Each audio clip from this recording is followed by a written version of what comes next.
Thank you, Chair. Mr. Atkins, I wanted to just start with you. I know that there was mention earlier about the consolidated audit trail. I guess I just wanted to ask you, do you agree that the prospects of foreign companies manipulating our market presents a national security threat? Yes, and especially in a day of AI and everything else. So I think hopefully all of us can agree upon that. So I guess I wanted to ask, the Consolidated Audit Trail, CAT, it's really our only tool that tracks market manipulation across companies, particularly in foreign companies.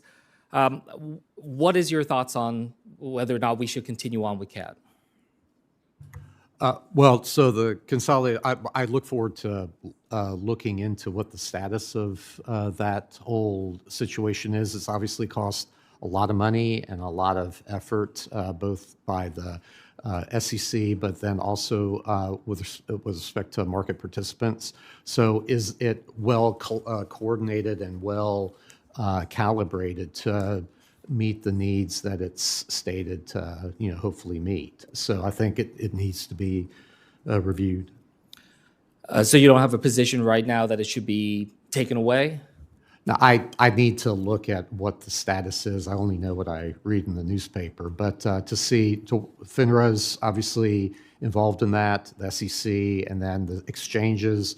A lot of people have spent a lot of money. I hope it's towards a good, end. But that's what I intend to find out should I be confirmed. Well, look, the reason why I raised this is because I know you were listed as a special contributor to that portion of the Project 2025 Project 2025 compilation there, which explicitly calls for the termination of the Consolidated Audit Trail program.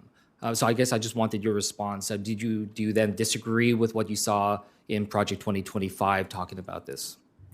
Well, I participated in a call or two on that, so I wasn't involved with drafting. So again, I commit to looking at the situation the way it is now, what the plans are, how efficient it is, what the costs are going to be.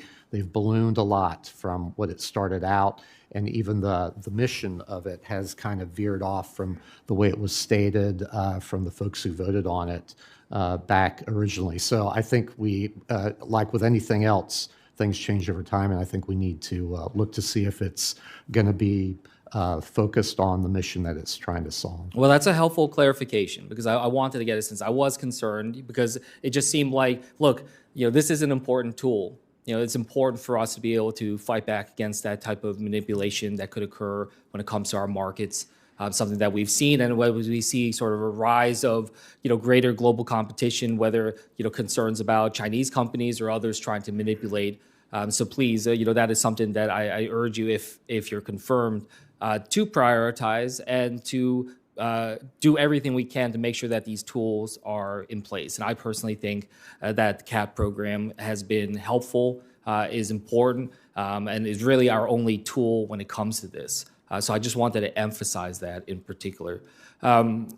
Molinaro, I just wanted to be able to turn to you, just be able to ask, when it comes to the FTA, just what your thoughts are in terms of how we consider adequately staffing that at a time when we've seen efforts across this administration to be able to decrease staff. In particular, I was very concerned about just the lack of protections for probationary employees in terms of how they were terminated at FTA. I'd like your response to that.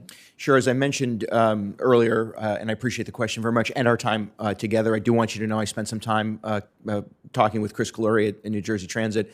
I don't know the status of those hiring and dismissal decisions. I only know what I've read.